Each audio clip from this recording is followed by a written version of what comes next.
Hello, everybody. Welcome to Rebreak Radio. My name is Dennis, and today I am joined by Kerley Hey, what's up?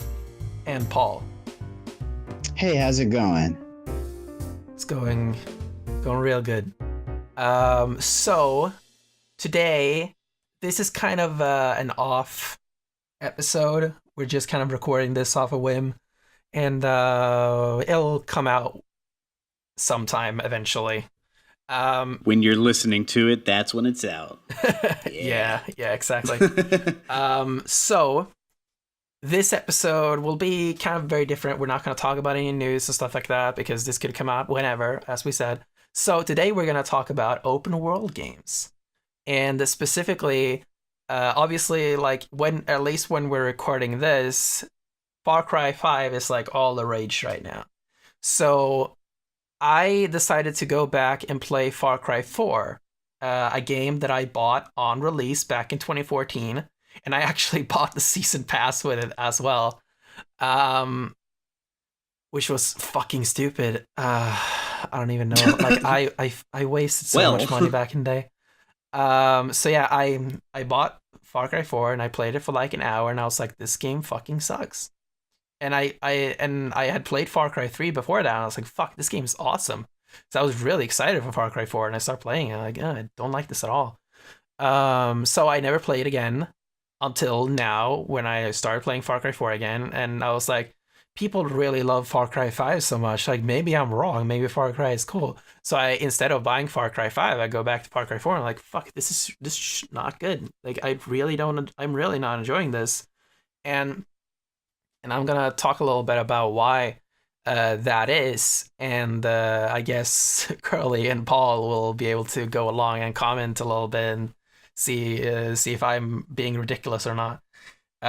Because everyone knows I am being very critical of AAA games these days. No, not Dennis. Nah, man.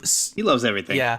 So the first thing that I really didn't like about the game is the fact that it takes like an hour to get into anything, and like 30 minutes of that is not even gameplay. Like they present this, and yeah, like I would say the first maybe 5 to 10 minutes of that is like very engaging. Like the story of Far Cry 4 is about this guy named AJ, who he has been brought up in America, and he travels to what's the name of the place? Anyway, some made up country in the middle of the Himalayas, like close to like Nepal and China and stuff like that. And that's basically where his parents come from. So his mom has just died, and he comes there to bury his mother's ashes where she was born. So that's the premise of the story, right? Like, you're supposed to bury your mother's ashes in this specific shrine that is placed in the northern part of this country, right? Right. But the problem is that the northern part of this country is occupied by the enemy. But the interesting part, which is a very interesting part, is that they're not the enemy yet, because you come into the country and the dictator of this country is actually your friend. But so he used to be in love with your character's mom. So, and this is where one of the most interesting parts of this game comes in, is that, so you're kind of welcomed very nicely into this country, right?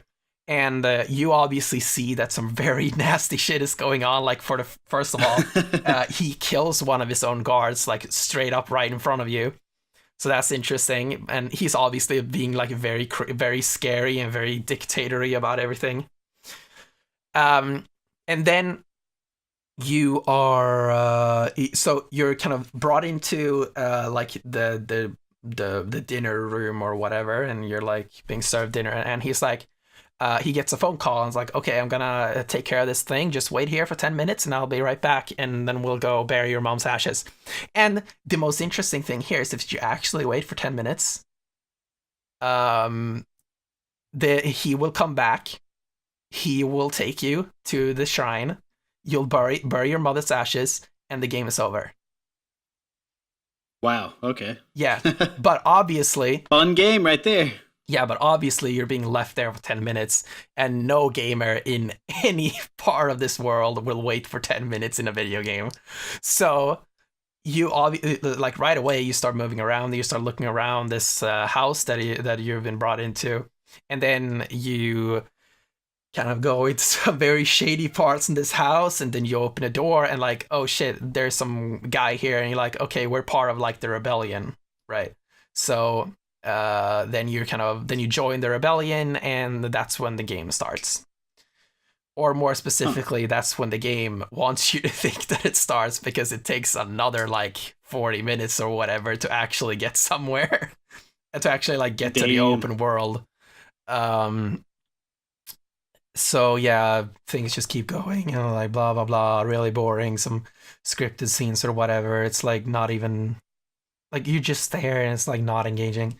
And then you get into the open world, and immediately the first thing you are hit with is a main quest that is like not even a main quest. It's like, okay, yeah, if we're gonna help you, you're gonna have to help us. And or no, it's not even that. Like they say, like, okay, we would really appreciate if you help us with this thing, and what you have to do is go help an old fucking woman with some wolves. And you're like, and I'm sitting here like, dude, this is the definition of a side quest. Why do I have to do this? Why do I have to do this? Like, and this is where I realized, like, I've had a lot of problems with AAA games lately, and Far Cry 4 showed me something that I did not even realize was a problem. So I'm like really happy I played this. Because I wouldn't realize this was a problem. A lot of games... So what you're saying... Yeah. What you're saying is it's a mandatory side quest? Basically, and the game keeps doing this over and over. Doesn't that technically make it just a regular quest? Yeah, exactly. Like, the way I would define like a main quest and a side quest is, a main quest is something that directly affects your kind of progression towards the ultimate goal of the game, right? Right. And the ultimate goal of this game... the main story to beat it. Yeah, the ultimate goal of this game is to bury your mother's ashes in the shrine in the north of Kyrat. Kyrat is the name of the country. Okay, so that's the main goal of the game. How does me helping this old woman with a pack of wolves help me in my quest towards that? It doesn't. Right.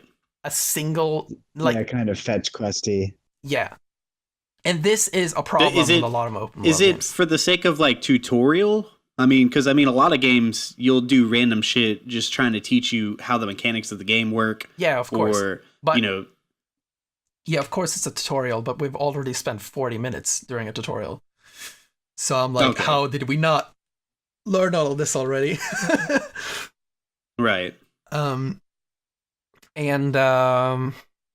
So yeah, and that's when we've already gone into the problem of a lot of open world games, which is that there's a lot of padding into the story where it's like, okay, go get this thing for me, and the question that every gamer always asks is like, why can't you just do this yourself? Like, this is just across town, or just fucking walk there yourself and go get this fucking thing. And a lot of times when I kind of talk about all the things that I hate about modern video games, the follow-up question from a lot of people is often, oh, you must hate Uncharted, right? Because Uncharted is extremely linear. You can't do anything to affect what happens. But the thing is, Uncharted doesn't have any padding. Uncharted doesn't have any waypoints, doesn't have any RPG elements. Uncharted has an extremely fucking good story, amazing acting, amazing set pieces that are not QuickTime events. Uncharted is perfect. Uncharted does everything that a game should do. Like, if you were to take Far Cry 4 and create an Uncharted style game out of it, you wouldn't have all these fucking like meaningless side quests, because that takes away from the pacing of the game. It takes away from the central part of the story. Like, we're currently recording like our Star Watch series, and we talked a little bit about on the Revenge of the Sith episode how they removed scenes about the creation of the rebellion because that took off the focus of Anakin's story. And like, the creation of the rebellion, that's a super interesting and important part of the Star Wars universe, but they had to cut that out because it was unnecessary. I mean, that could have been its own movie alone, is the creation of the rebellion. Yeah, exactly. And I mean, and that tells you what kind of meaningless shit you're doing in Far Cry 4 and a lot of other open world games.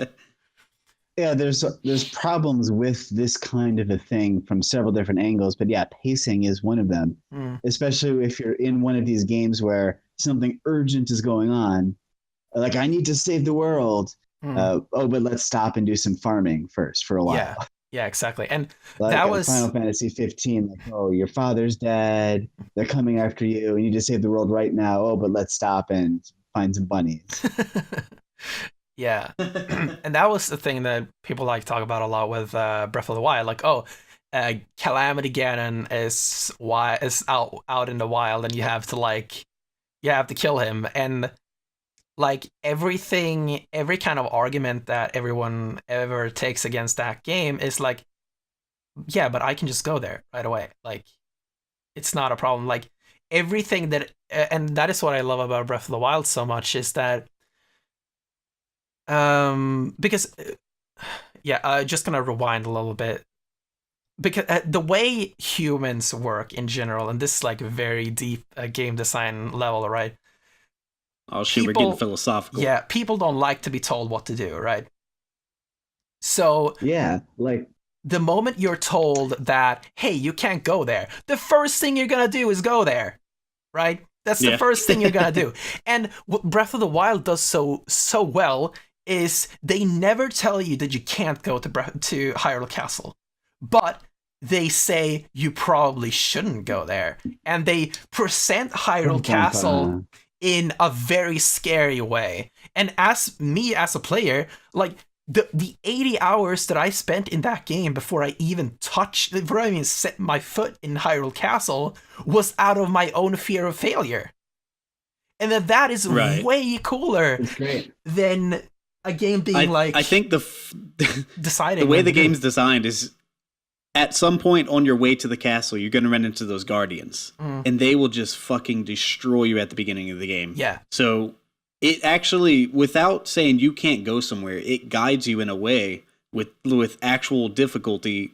And I mean, you can technically get past them and by them, but it encourages you to take a different path, to go somewhere else, because as the closer you get to the castle, the more fucked up you're going to get. Yeah, exactly. And that is, and basically everything that Breath of the Wild has, like every single aspect of Breath of the Wild except the Great Plateau and Hyrule Castle are optional. Everything is optional in Breath of the Wild. Everything you have to do to complete this game is complete the Great Plateau, walk for like 10 minutes to reach Hyrule Castle, and complete Hyrule Castle, and then you've finished the game. You will, if you're good at this game, you would probably be done. Excluding like speedrun style plays of this game, like you would be done in 2-3 hours probably. But yeah, a speedrunner can finish this game in like 45 minutes or something like that. And that is something that I love. Like, that is an open world game. That's how open world games should work. Everything in the game is optional, because that's how openness works. Yeah, it really does the exploration thing well from what I've seen so far. Like, Miyamoto created Zelda based on a nostalgia for being a boy and exploring the forest. And really nails that, because when you're just... we were talking before about pacing, how it just takes you out of the action, but with Breath of the Wild, it's named after the nature, and it's actually like a main character, just the everything you explore and find and discover, run into. And there is actually content. There's stuff that you can find and do and play with, and it really captures that feeling of exploration well. Yeah, exactly. Yeah, I don't really know anyone have any kind of comments on this, because I don't really know where to go next. I have no experience in Far Cry, so I can't say exactly what it does right and wrong. Have you played Assassin's Creed? I mean, no. Have you played? Although with Ubisoft games, if you played one of them, you played all of them. Exactly. Have you played any modern Ubisoft game? Like any Probably Ubisoft not. game released after the original Assassin's Creed? I don't think so. I think the closest thing, and I could be way off, are the Arkham games, like the Arkham City, Arkham Knight. Those are open world. They kind of is that similar? Not really. They're actually very different in how they. See, because okay, so to preface this topic, really, I'm not really an open world gamer. Like I've played, like those are kind of open world, and I've played like going back to the original. Like I played Ocarina, Mario 64. I played all the like mascot platformer type games that are quote unquote open world. And then my other experience with those games, I played Fallout 3, but only like a couple years ago. It's just the games never spoke to me, because I think the first one I ever played was okay, I'm trying to actually think. I don't even know, but they don't speak. Okay, I know what it is. It was Oblivion. What is it? The Elder Scrolls game. Is that right? The one of the, not Skyrim, but the one before that. Yeah, that was Oblivion. I played that, and all my friends and stuff were like, dude, this is the greatest thing ever. It's so open and blah, blah, blah. And I tried to give it a shot, and I just was bored to tears. I didn't like how ridiculously busy the world was. Too many things to do, not enough like importance to what I was doing. And so anytime somebody was like, it's an open world game, it just never really spoke to me. It's never been really my jam, I guess. But I mean, I can't really speak to what Far Cry does right or wrong, but when we're talking about like Breath of the Wild, what it does right, when we're talking about like Mario 64, the content that's in those games, like everything is optional to a point, but you can't get into a door without a boss key in Mario 64. So I mean, there are mandatory things you need to do. There's like a list you have to check off. So, I mean, what exactly is the difference between, like, what that's doing and this? Because, I mean, it's quote-unquote optional, but you do have to go in and find these things to progress. And it's the same with Breath of the Wild to a point. I mean, if you're a fool, you go to Hyrule Castle, and if you're not an amazing gamer or ridiculous patience, that's not going to be fun. Fighting Ganon without any extra hearts or armor, weapons, it's not necessarily an ideal, fun way to play that game. So what exactly is the difference? The point, though, is that it's up to you. In Breath of the Wild, if you want to go there with no hearts, there's nothing stopping you. If you want to go there with all 30 hearts available in the game, and you have done all divine beasts, and you have like as full as a stamina meter you can possibly get, you have the best gear in the game, you can do that, and you can do anything in between for no reason. In Super Mario 64, that is in Super Mario 64, you to get into the first Bowser door, the first star door, you need 8 stars, and there are, let's see, you can go into Bob-omb Battlefield, you can go into the Thump's Fortress, you can go into the Snow Mountain one, and you can go into the water level, and there are also a few secret ones as well. The one that's mandatory is that you need to get the first big Bob-omb boss battle. That's the only one that's mandatory to begin with.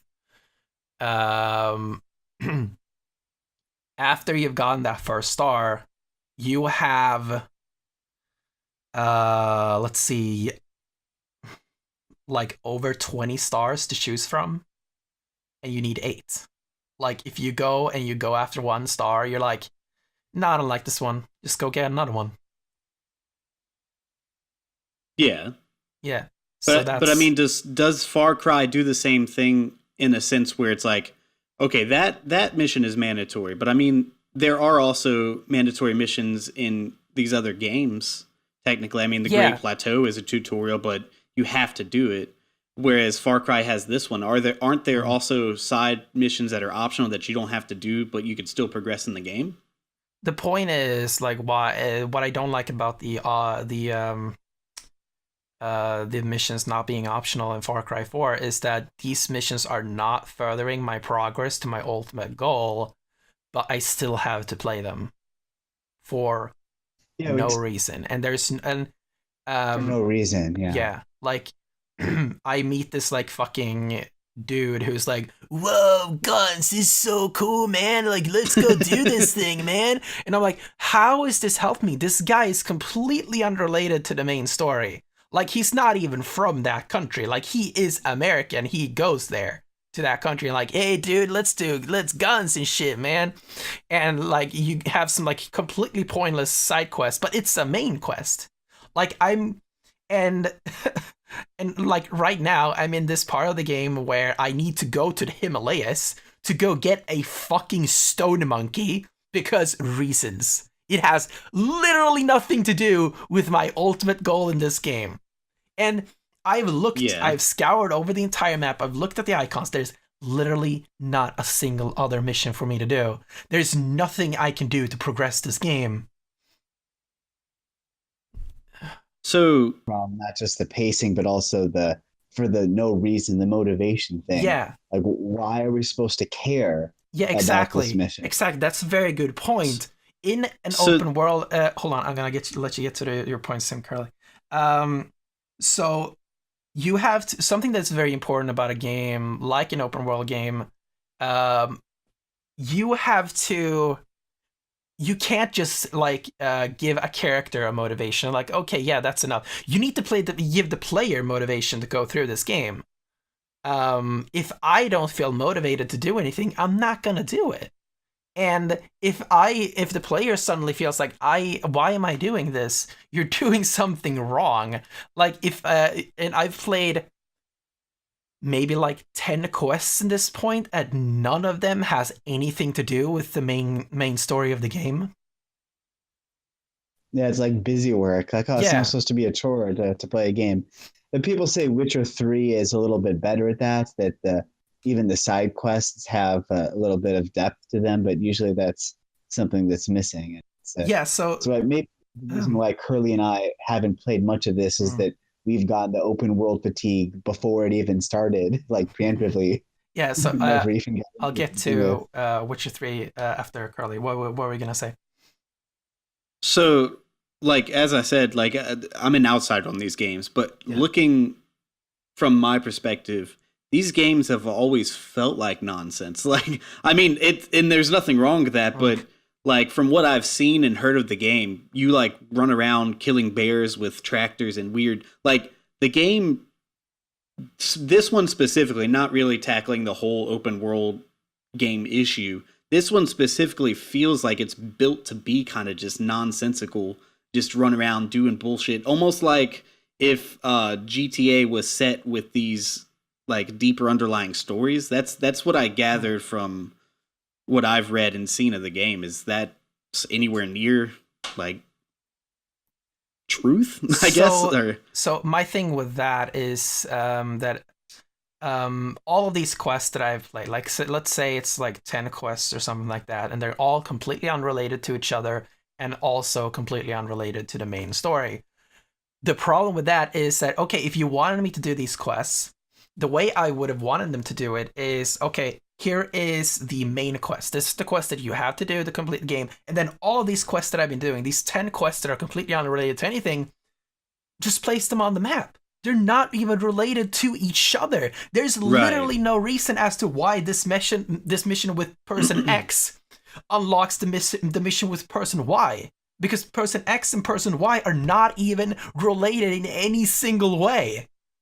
It's just an arbitrary reason as to why this mission unlocks after I finish this mission. with that in mind, is that across the board with other open world games? Like you said, like is that a Ubisoft trope, or is that an issue? Because I forgot to mention Horizon being an open world game, and I actually enjoyed that a lot, side missions included and everything, but nothing really felt blocked off like how you're saying. I mean, is that just an exception? Yeah, it was a while now since I played Horizon, but yeah, I would say the mission structure of Horizon is not the problem that I have with that game. The problem I have with Horizon is more the design of the open world, but and also the RPG elements that have literally no point in the entire game. Oh man, you're crazy! I love that. I love that part of the game. No, but maybe we can talk about that later. But Paul mentioned. He mentioned Witcher 3. Witcher. And yeah, it was a while now since I played it. But yeah, basically Witcher 3 goes into some very interesting territory, which is it has a lot of side quests that all are very like interesting in themselves. And this is kind of the open world game that I would like to see. It's a game where there is like I would like to see an open world game that has no main quests. What would that like? For example, in The Witcher, you are a Witcher, like some I don't remember exactly, but Demon like you're, hunter maybe. yeah, you're like someone kind of a bounty hunter who hunts monsters. I don't remember exactly. I'm sorry if I do this non-accurately, but basically, like imagine if you are this character, you're dropped in this world, and this is your job, and there are like maybe like hundreds of side quests that are all their own main quests. Like, how would a game like that work? Like that, I think that would be very interesting. I feel like, in a sense, like Breath of the Wild is close to that. I mean, you do have the divine beasts and everything, but I mean, as what you're describing, that's the closest thing I think I've seen. And I mean, it really is also dependent on what you even would like. Take Grand Theft Auto, for example. If you want to play those games like that, you don't have to do the main missions. And I mean, you can make that the game itself. I mean, I think maybe those games do a good job of maybe what you're saying, because I mean, the game is actually playing itself. Like, you don't have to, like, for example, you can run around blowing things up, and that can be the game for you. Or to somebody else, they want to do the campaign, the story. They want to do that, and beating the game is the completion. But, I mean, either way, no experience is the right way or wrong way in that instance. Yeah, and also, I wanted to comment on Grand Theft Auto specifically. So GTA, and specifically GTA 5, I think, is actually very good at this. Like, the way, like, every quest is connected to the other. Like, there is, and yeah, there are a lot of pointless quests in GTA where you just have to go and get something. But when like there is like let's say there's a quest line with person X, and at the end of the quest line with person X, you are introduced to person Y, and then the quest line with person Y starts. But also sometimes, like maybe in the middle of the quest line with person X, you're introduced to person Z, and then you can also do this quest line with person Z that is completely unrelated to the quest line of X or Y. And that's something that I really like about the way GTA does missions. But then maybe the one thing that I think is kind of the negative about that is that then there is a point where you need to have finished every mission, every quest line before you can keep going, I think. Right. But yeah, and going back, that was actually my first open world game, and I just remembered it. And doing the storylines for those games is actually what I think tarnished that for me, because to me it's not really fun doing like fetch quests over and over and over. Yeah, exactly. And it's like I feel like when I played that game, I had a blast with it when I was a kid, because I mean I played Grand Theft Auto 3, thought it was really fun, played San Andreas, thought it was also really fun, but I'd never beat the games because I would get maybe a quarter of the way, halfway through, and be bored to tears with just monotony. And I mean, if the missions were maybe more varied, different gameplay styles, that'd be one thing, but it just wasn't doing it for me. And then moving on to like the Elder Scrolls games, where you have this massive world with millions of things to do, it seems impossible to beat. Just even going into that, it's intimidating to the point where it's almost like, I don't know if I want to do that. I think instead I'll play something a little more focused, a little more like how you're saying, maybe a game without actual quests or anything. That, to me, that sounds intimidating, because what exactly am I doing? Is it just roaming? Is it giving me a limitation of like, these are things you can do, here's the world, go have fun, explore, do all this stuff? I mean, that seems like I'm more of a focused gamer. Like, I want an experience such as The Last of Us, where they're trying to tell me a story. Yeah. This is how I want you to play it. It's the same way, the reason why I like Ocarina of Time. It has an open world and it feels empty, but the world does serve a purpose of exploration, because whenever you complete things, you can go back and do extra things, meet extra characters. You have all this optional stuff, or you can just play through the game, go from point A to point B. Of course, the traversal in that game gets a little tired after a while. And if you don't even have your horse and shit like that. Yeah, it's a bunch of rolling. But open world games done right, I feel, give you this big open world, but the main quests should be just, this is how we want you to play the game. And I feel like Zelda does that in a good way. Breath of the Wild particularly, because this is a fucking huge world. There are a billion things to do, but there's also this main, real quick, concise story, to the point type of stuff that you can just, it's there, and all this other stuff is optional, like you said. But I mean, as far as like a game with no main quest, that doesn't sound good to me. That I'd probably pass on that. So yeah, you mentioned you talked a little bit about like the way Breath of the Wild does quests, and I think the only fetch quest in the main story of Breath of the Wild is, and I don't know, I might be, no, there are a few of them, but basically, let's take the Sora quest line to start with. Before you can actually get into the divine beast of that area, you have to go get shock arrows. Because you need shock arrows to go in, and that's a fetch quest, but it's a necessary one. You actually need shock arrows, and guess what? You don't actually have to do it if you already have shock arrows. Right, and there's multiple ways you can get them. Yeah, too, so. Exactly, and that's a perfect example of a good fetch quest, because that is okay. What do we need to get in here? We need shock arrows. Okay, here is an example of how you can get shock arrows. And because Breath of the Wild loves to encourage the player to do things in a billion different ways, you can just go to a store somewhere and buy shock arrows instead. Like, it's completely up to the player. Another fetch quest in the game that I remember now is that in the Gerudo section of the game, you have to go into the Yiga clan to get that the lightning helmet, or whatever it's called, thunder helmet, or whatever it is. Right. And that is also an item that you actually need. I don't know if they actually tell you that to begin with. Like, I think it's actually presented as just like an heirloom of the Gerudo or whatever. But anyway, like, that's an item that you need. So let's go get that item, because we don't have it. So we can actually get you into the Divine Beast. So that's, again, like a fetch quest that is necessary.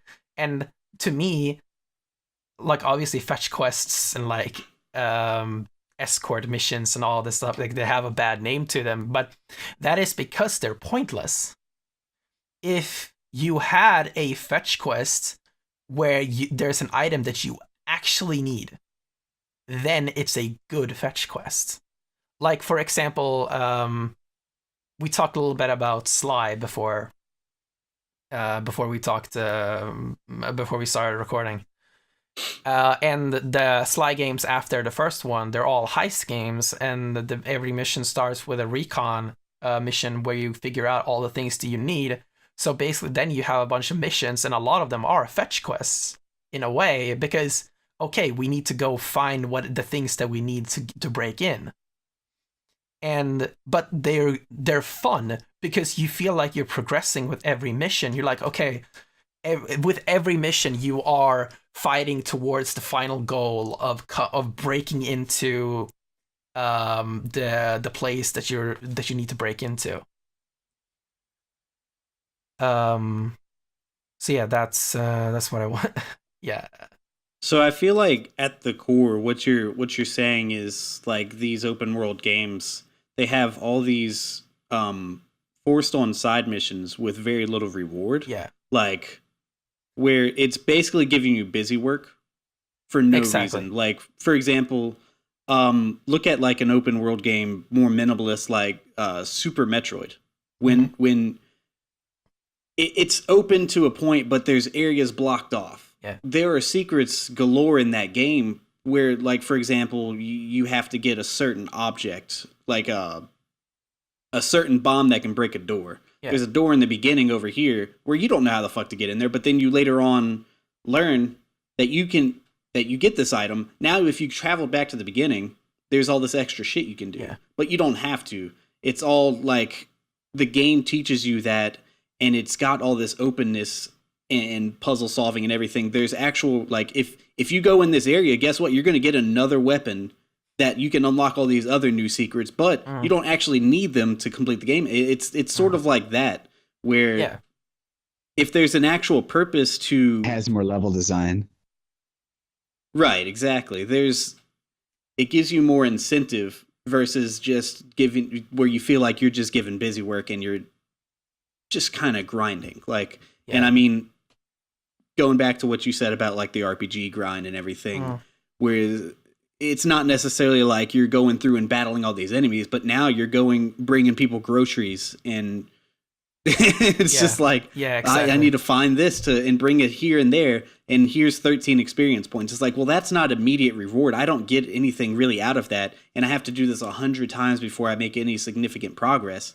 Yeah. It's like, what? It's not fun. It's not. Yeah, like, the thing is, it's just monotonous. Yeah, exactly. And the thing is, that is completely fine if it's a side quest.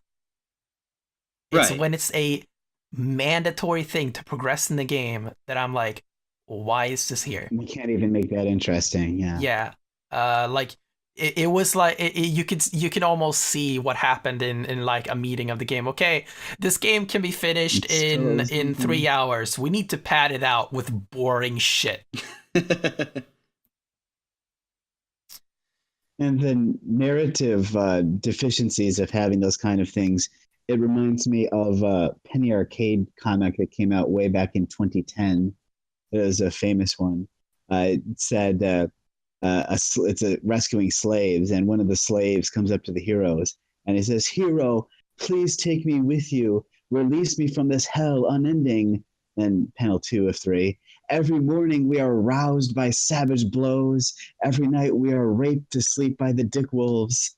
But then the hero says, "I only need to save 5 slaves, all right? Quest complete.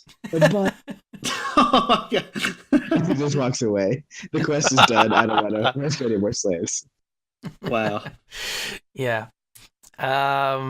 So, I mean, as someone who wants to make games myself, I obviously have a lot of things that I think are solutions to this that I don't necessarily want to give away because I want to create this into a game myself. But one thing that I thought is very interesting that I would like to see be tried in a game, and that is obviously, like, video games are very focused around the completion, right? Where like, okay, you have to collect all of these things, you have to level up to the highest level, you need to get all the skills, you need to do all of this, all of that, all this stuff.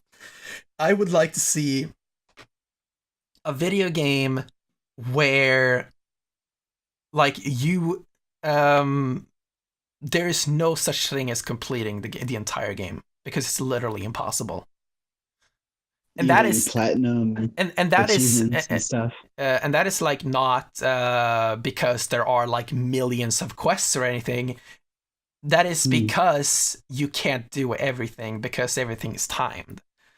And so let me just kind of expand on that. Basically, imagine there's just a simple quest. Like there is someone who says like, hey, I need to get this thing. Can you get it for me? You can say yes, go get it, give it to the person, and like get paid for doing that. You can not do it, and the quest expires, and that ends up with the quest giver having gone to got it, having went to get it themselves, or, which is the most interesting part of this idea to me, is that there are AIs in the world doing the exact same thing as you do. So if you do not finish a quest fast enough, there's an AI in the game that will finish the quest before you do. Well, it sounds interesting with between the time element and the AI is putting the. It almost reminds me of Persona a little bit because you only have so much time and there's so many people you could invest your friendships with. Yeah. But there's only so many days in Persona. And when you have a game that's living like that, if you do one thing but not another, that other thing is gone forever. Yeah, I mean, unless you start a new game. Exactly. But you can't be in two places at once. Yeah. And that's what I would think is so interesting because when everyone goes into a game, they're like, okay, they go and accept a bunch of quests at the same time, and then they slowly perform them throughout the game, you know? Fill up the map. So what a player would do when going into this game, they would go and accept a bunch of quests, and then they would go and do one quest, and they're like, oh, no, I already got it. I'm already done. like they would do, like maybe like, okay, I need... Like, dude, I asked you that 3 months ago. What are you doing? Yeah, exactly. I think that would be extremely hilarious. Or like, oh, hey, yeah, Players no, it's remember things like that. Yeah, this other nice fellow did it for me. Like, I think that would be extremely interesting in a game where, okay, maybe there's some dude who are like, okay, I need 5 apples for this thing that I'm making, and like, I mean, I would really appreciate if you could do it, but I mean, I can go do it myself if you don't want to or something. So you're like, okay, I accept this quest. I'm gonna go get 5 apples for you, and then the quest expires, and this NPC is like, fuck, this dude hasn't gotten these 5 apples for me. So the dude goes and gets 5 apples himself. And then like 3 hours later, when you decide to do your quest, you come back like, hey, here's 5 apples. I'm like, no, dude, I asked you this like 3 hours ago. It's like, I'll take the apples, but I'm only paying half. Yeah, like it would in a way be beating the player into understanding that, hey, you literally can't complete this game. This game is impossible to complete entirely. And I think that would be extremely interesting. And maybe you can even have like a completion. Maybe it's like secret somewhere. You can like unlock it later on in the game or something. But because if you display a completion percentage to a player early on in the game, they will think that you will be able to complete the game, which is obviously not the case. But if you could somehow display... that's just rude. Yeah. If You're going to fuck with somebody's OCD really bad, man. Exactly. So if you could somehow let a player display the completion percentage, maybe through a cheat code or whatever, then it would be interesting to see if, let's say, in any kind of like speedrun or whatever, where you have to get like 100% game, like the goal of that speedrun or whatever wouldn't be to get 100%. It would be who can get the highest percentage. Yeah. So I got the perfect plan for the marketing of this game. You could sell a time machine as microtransactions.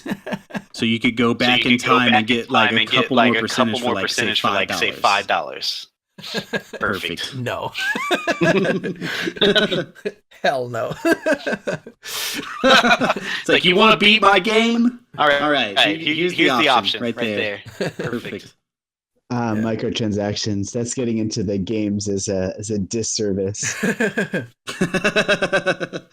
I love that. Games as a disservice. Games as a service. That's perfect. Yeah. Oh man, that actually sounds pretty rad though. I would play that. It would basically kind of like what Paul said, more of like an open world Persona, but with more OCD driving crazy type of deal. Because I think obviously in the beginning, if someone with an OCD would be like, fuck, like I'm so stressed, like I can't do this. But after a point, you would be like, I can't do anything. I can just relax.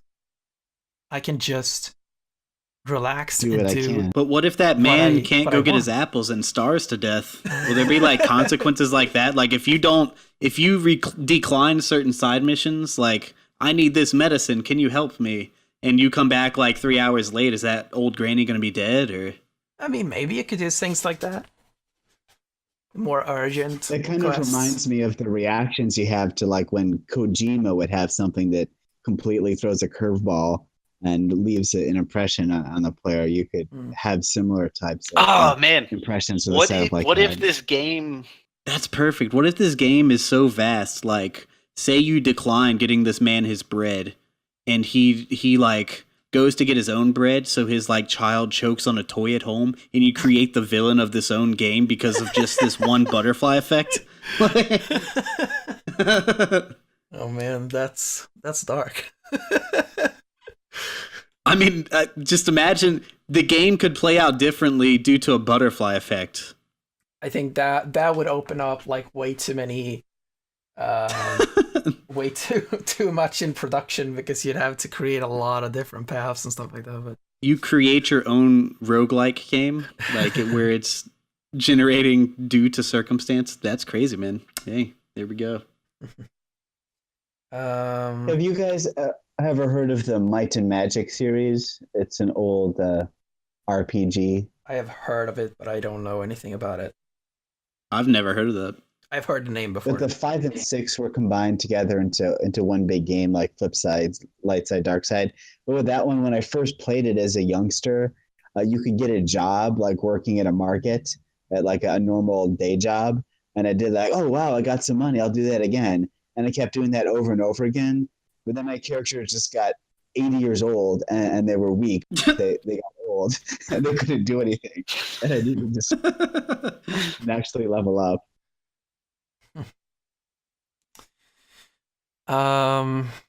So let's see what else. I mean, we also talked about vastness, and that's an important controversy with open world things, because the people that make these, I go, we need to have a big map, but sometimes you have a big map that's empty and lifeless and dull. It doesn't have anything in it. Right. Like the Yakuza games are kind of a relatively smaller maps, but they're so dense. You could still run around and learn about the people in the streets. So I had a very interesting idea for a game once. Do you guys? I mean, you guys know Pokemon, obviously. I've heard of that. Do you know about the events that can occur in Pokemon? Like the newer ones, like the quests to get like Mew and stuff. Yeah, like when, for example, one of the coolest things that I think I've done ever in a game, was in Pokemon Diamond, Pearl, or Platinum. I don't remember exactly which one, but when you get to, I believe it's Canalave City, there is a house that you can't walk into. You try to open a door and it says like, oh, the door is blocked. And you're like, okay, the door is blocked. I guess it can open up somehow. You keep playing the game and the door never unlocks. There's this house that you can never enter. And what happens is when you unlock when you somehow through like go to like, I don't know how they trigger the quest, if it was like going to GameStop or whatever, because that's how Pokemon quests work. If you somehow got this quest, it was the quest to catch Darkrai. And basically what happens, and it's fucking creepy as hell to begin with, but basically you start this event and then you can actually go and open this door. When you go in there is a person who is asleep, and you go into the bed, you fall asleep, and then you wake up in your nightmare where you have to catch Darkrai. Whoa, what the fuck? Yeah, because Darkrai is the nightmare Pokemon. But this idea of events, like, that was something that was very interesting to me. Like, I was thinking, okay, what if you made like a modern, like, open world style game where you have kind of a small city, but every house, you can enter every house through one way or another.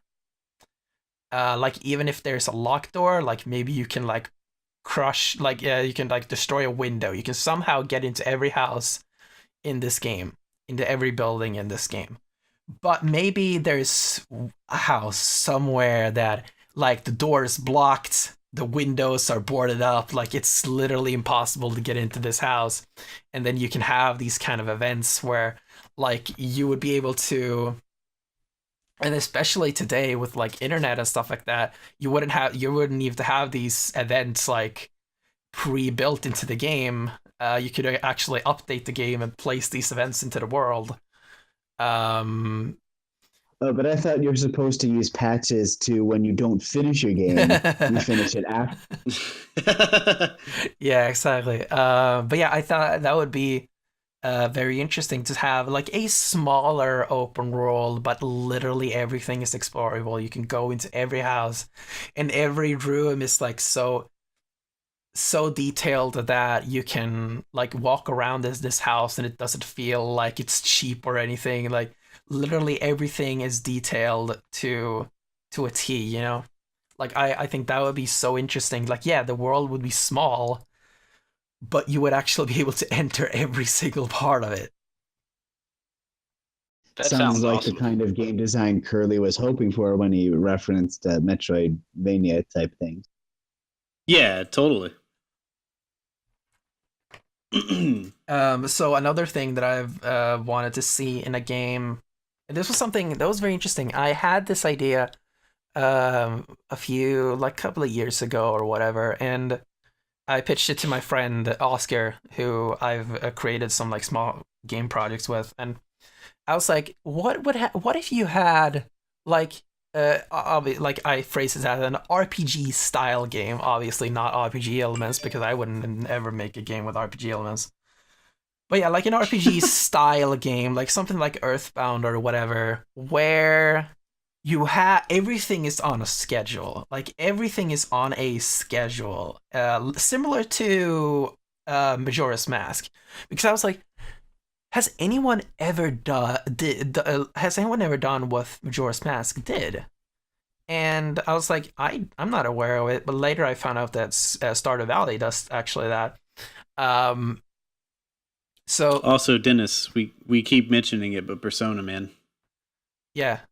Just do it. Just play it, damn you. Just maybe I'll play it. But yeah, I was like, basically, it's only like 100 hours. Yeah, exactly. It's only, yeah.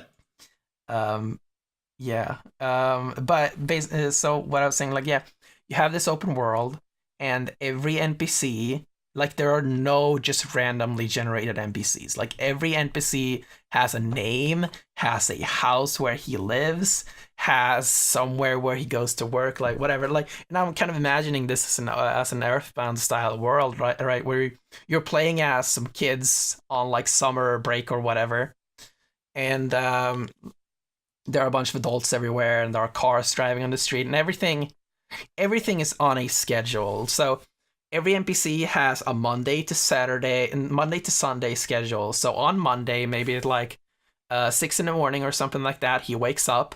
Then he just kind of walks around his house or whatever for an hour, and then he goes into his car. He drives to work. He is at work for however long he's at work. Then he leaves his job. He gets into his car. He drives home, and then he's in his house for a few hours. Then he goes to sleep. And then he wakes up, and he does the same thing on Tuesday.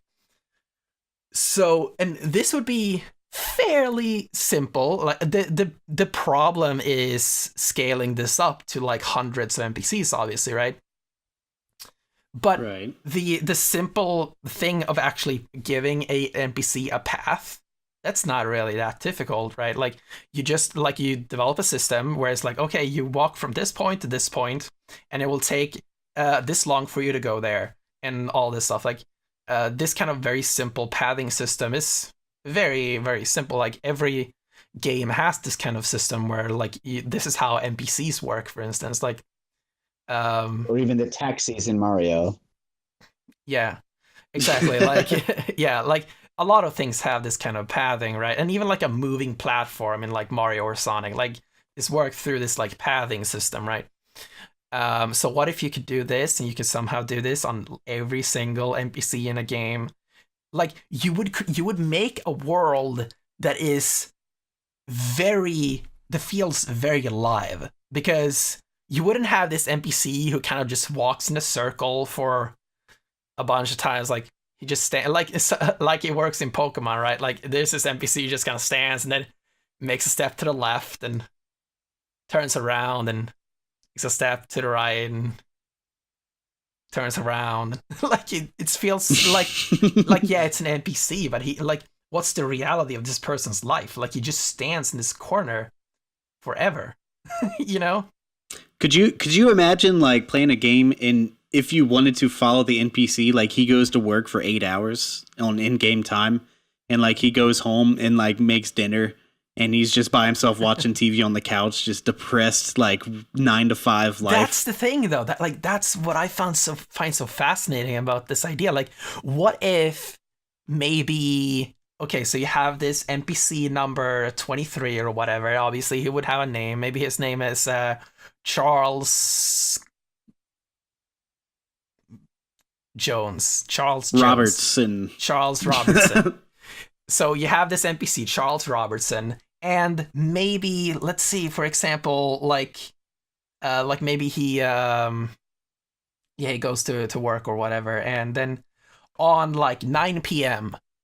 on Saturday or whatever, like maybe there's like a specific event that happens, and if you follow this guy around for a long time, like then you get this like very focused like story. Like I don't know what it would be. Like maybe he's like fuck, like I don't like my job or whatever. And like it could be anything. Like it could be any kind of tiny little story, and I think you could actually do a lot of really cool stuff with this. Like you could it could be a very inclusive game. It could be a very like it could be a very, what do you say, like a game that asks questions that games usually aren't able to ask. Like, what if you have some character who's being like bullied at school or whatever, and there's some time during the day where this person starts crying because he's getting bullied or whatever. Like you could do these kind of very interestingly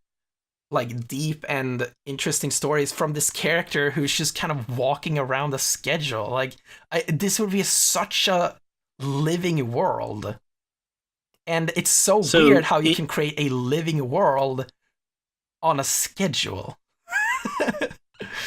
In this theory of the game, could you interact and change these NPCs? Like, for example, the kid that gets bullied and he's crying on the sidewalk. Let's say you go to the ice cream truck, give him a popsicle. You guys are friends now, and he becomes more self-motivated and ends up kicking these bullies' ass. Versus if you don't, he's just going to be depressed. Possible. And maybe, you know, yeah, like you could, yeah, something like that. That could be interesting. Yeah, like you could possibly. And the same with this guy with the 9 to 5. And then we're going to get dark here, but what if you don't do a certain interaction to help this guy out, he just offs himself at home one night, and you just never see the NPC again. You don't know what happened, but he just disappears. Yeah, I mean, you could do anything. Like you could. That's what I find so extremely fascinating about this game idea. And yeah, I hope the reason I'm even talking about this in the first place, I would say this is like one of my primary ideas right now, but it's something that I would definitely love to do one day. People would try to share rare things that only happen every once in a while, like the Saturday morning cartoon or something, and legends of rare events. It's cool how far technology has come, because back in the NES days, when you had Castlevania, it was just you're trying to play and then it stops, and you get a weird message where it's like, what a horrible night to have a curse. And then you have to click through them. Okay, it's nighttime now. And then it's actually like really annoying to get the same message every day and every night to tell you that it's nighttime and daytime. Do things with it. I think the other one was the morning sun has vanquished the horrible night. Yeah. Message really soon as you play the game for a long time. So yeah, anything to kind of wrap up this discussion, because Kerley has to go here for in a moment. So, any kind of final points that anyone has about this?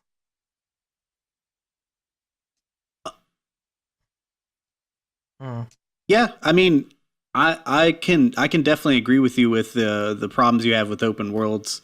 I mean, it's just not my type of game anyway. So I think when it's done right, it's done right. When it's done wrong, just it does all depend on preference. Like, a lot of people really love the Far Cry games, but maybe for different reasons than what you like them for or what you're looking for. I mean, like I said, I like to play a game intentionalized by the developer.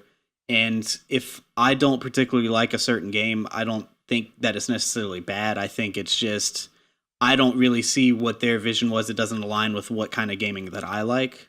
Whereas a lot of, like, for me and you, an example, I fucking love RPG elements in games. I think it makes the game more fun, more rewarding, and it actually drives me to do some grindy things, which I actually, when it's done good, I actually like grinding on, like, for Persona example, that game's fun as hell.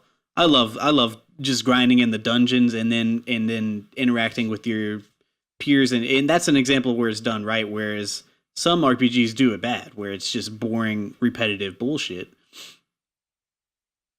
But yeah, like, so for example, like, grinding in a game, like, that's basically just doing something in the game, right? It's what I would define it as is it's a repetitive thing that you do in the game to make somewhat slow progress building up to something, whether that's leveling up or completing anything, I guess, within the game. Whereas sometimes it's done in a fun way. Sometimes it's boring. So I wanted to point specifically on something that you said. Like, yeah, you said multiple times in this podcast where you said, oh, okay, open world games are not really my thing, right? I wouldn't say that they're okay. So the type of open world game that Far Cry isn't my thing. I'm not like a Far Cry or a Fallout or, I guess, an Assassin's Creed, but I do enjoy, like, the Arkham games. I love collectathons like the Mario 64, Banjo-Kazooie. I don't really know how to define the difference between those, but one speaks to me whereas one doesn't. Mario Odyssey is my jam, where Assassin's Creed Origins is not. Yeah, because my point was, because I heard a lot of people say, including, like, Tim Geddes, that Kind of Funny, I think it was Andre Segers at Game Explain also said it. Maybe it was Derek at Game Explain. I'm not exactly sure, but a lot of people said leading up to Breath of the Wild that they said, like, okay, I don't really like open world games. And then when Breath of the Wild came out, everyone played it. Everyone said, I love this game, but why? Yeah. So basically, I'm saying, like, a lot of people who said that they don't like open world games, they mean that they don't like the way open world games traditionally work. But I think, personally, in my opinion, Breath of the Wild is the only open world game in existence in a lot of ways, because Breath of the when Nintendo sat down and said, because Nintendo said a lot of times that Breath of the Wild is not an open world game, and that is because the modern definition of an open world game is not what an open world game should actually be. Instead, they coined their own genre for it, which is an open air game, which is right an actual game. That makes a lot of sense too, because, like, how I'm saying, I don't know, like, I would say, if you were to ask me, are you an open world gamer? I would say no. But there are games that I love that I say are some of my favorite games of all time that you could classify as open world, but there's different ways that you need to define it. Like Breath of the Wild is its own thing. Like there is nothing like that game. And I mean, the fact that they are differentiating, they're like, no, we don't want to be lumped in with those guys because this is a real open world game. Whereas those chumps, those ain't shit. Yeah, exactly. And that's the thing. Like Nintendo, they approached game development in such a different way from everyone else, where when Nintendo sat down and said like, okay, yeah, Breath of the Wild, it's going to be an open world game, right? They looked at other open world games because you can clearly see that there's a lot of inspirations from Western games in Breath of the Wild, such as like the towers, for instance, which is definitely like the radio towers from Far Cry, right? There are so many inspirations from Western games in Breath of the Wild, but the way Nintendo did it, they sat down, they probably listed a bunch of stuff from modern open world games, and then on every single point they asked, does this have to be here? And that is such an integral part of great game development that I think a lot of developers just skip because they just kind of think like, of course this part needs to be here, right? You know? Because Which is the exact opposite of something like Dynasty Warriors 9. They're just like, oh, open world's cool. Let's just throw this into an open world style, and then you ruin what was a somewhat fun formula to hack and slash, and you just make it very boring. It's a lot of developers take the safe way. Like, I mean, there are tropes in open world, so we have to have those tropes in our game. Because that's what everyone else is doing. Like, it almost started when that Uncharted 4, where you like it's more open and you climb a tower and you put icons on your map and like, oh no, they didn't just make me climb a tower and put icons on my map in an Uncharted game. This better stay linear. I mean, they did that in Lost Legacy. Lost Legacy, okay, yeah. But yeah, the thing is, what I found interesting about the Lost Legacy specifically, and we're gonna wrap up soon, Kerley, I promise. Is that the way the way they do it in that game? Like, you climb this tower and then you go up, and there are a bunch of windows basically, and you look out into the world. And the way they do it in that game is very similar to the way they do it actually in Breath of the Wild, because when you climb a tower in Breath of the Wild, you have to look out into the world and mark everything yourself, right? Yeah. Going up into a tower only clears up that part of the map. The way they do it in Lost Legacy is that you go into up in the tower, and then you open like some doors and like, okay, that's the thing that I'm looking for, and then Chloe makes a note on the map, and then you open the next door, like, okay, that's the next thing I need to go through, and Chloe marks that point on the map, and then you go through and do all of them. And basically what that does is, instead of just, okay, here's a bunch of points on the map, go, it basically does like, okay, I have seen this myself, I know where this is, the only shortcut that the game takes is making the notes for you. Does that make sense? Yeah, it makes sense. Yeah, I actually prefer that. I don't know what it is, but I can't speak to the Lost Legacy. I never played that one, but the Zelda comparison where you are making your own path, you're making your own waypoints. You don't unlock this thing like in Horizon, for example. When you climb up the long necks, it opens the map in that way, and then there's just stuff to do. Whereas in this game, there's stuff to do, but if you don't actually go out and explore and find it yourself, if it's not something that you want to do, you're not going to do it. Like, that's the whole point of that game, is you can climb up that tower, unlock the map, hop down, or if you want to, you can look out, see what you want to do. And it's the point that you made earlier, where you don't want, like, a lot of times you don't want to be told what to do. But if you make your own path and you're like, that's what I want to do, it makes it that much more intriguing and fun to go out and explore that way. Yeah. The entire... What to do. Did I tell you guys that I just went through all of Horizon without firing any arrows? Did you? Oh, wow. Well, did you? Yeah. What the fuck? I didn't feel like crafting. I just... Didn't feel like it? But yeah, the entire discussion on actual open world design, that's another conversation that we could record in another point, because I actually have a lot to say about open world design too, and a lot of it comes from Breath of the Wild as well. But yeah, I think that's pretty much it for this episode of Rebreak Radio. A long 1 hour and 10-minute discussion about open world games and like mission design and all this stuff. And I mean, I've just gotta say, like, this is the stuff that I love to talk about. Like, yeah, sure, it's fun to talk about gaming news and stuff like that sometimes, but like really going nitty gritty into game design and the philosophy behind it and everything, that is what I love to do. And yeah, I really just want to go make video games. Right. I mean, it's fun hearing other people's perspective on things, and it's informative for me because, like I said, I don't really search for these types of games, so it's like, am I really missing out? I don't know. Maybe not. Maybe not. Yeah, I wanted to make this point earlier, but I forgot. Shigeru Miyamoto came out a few months ago and said that he really likes to hire people that have no experience in game development and games at all. And I think that is very interesting. And I was gonna say that, like, you said kind of multiple times during this podcast, Kerley, that like I don't play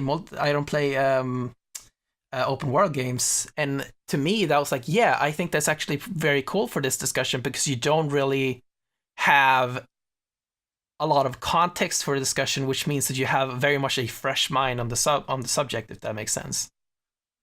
Right. So yeah, you can kind of tackle the subject from another perspective. It's cool. Yeah. It's cool, man. So yeah, let's wrap this up. Kerley, where can people find you? I'm on YouTube, Kerley Studios Gaming. That's Kerley. And I do Let's Play, live streams, all kinds of stuff, podcasts. Cool. And Paul? Nice. Yeah, you could also find me on Twitter at @Tenzua. Cool. Yeah, you can find me at Dennis_Lofgren on Twitter. You can follow the channel at Rebreak Radio on Twitter. Join the Rebreak Network Discord group. We have a lot of cool people there. That's how we find each other, all that stuff. You've heard it a million times.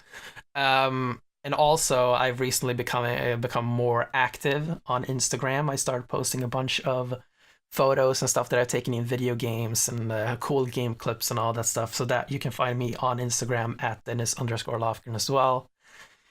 And yeah, that's pretty much it. Thanks for listening to this unnumbered episode, which will have a number when we actually release it. And we'll see you again next week. Bye. Later.